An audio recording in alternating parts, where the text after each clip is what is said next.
Jordan Poole natay ang franchise record ni Michael Jordan.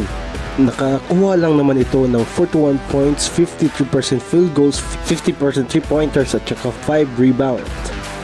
Ang unang score ni Jordan Poole ay nakuha sa 3. Talagang hindi mo to pwede iiwan si Jordan Poole kasi kursunada itong tumira, lalo na kapag libre. Nag-crossover, pull-up jumper, pasok agad. Talagang bilib ako dito kay Jordan Poole kasi napaka kursunada nitong tumira. Tsaka ito yung isa din sa mga paboritong plays niya, yung fast break. Tapos ganyan, floater, grab niyang miss, jump shot.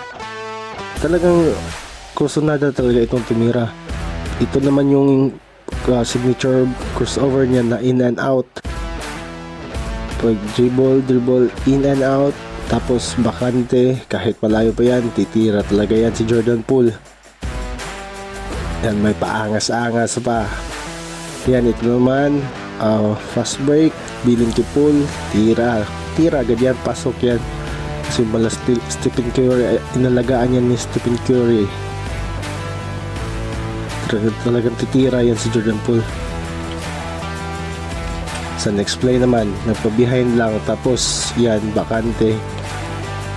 Napakagandang, parang yun yung ginawa ni Coach Kit Jimenez eh. Yan, fake. Yan, ang galing. Talagang kursunada eh. Titira talaga. To dribble, ISO.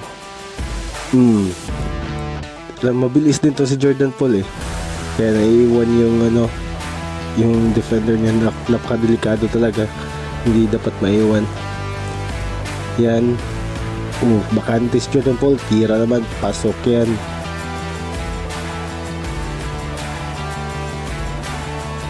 Tingnan natin. Si Jordan Poole nagdala ng bola, pick and roll sana. Pag nakita niya na bakante yun, yan, pinasa, pasok. Meron ding pasa naman si Jordan Poole.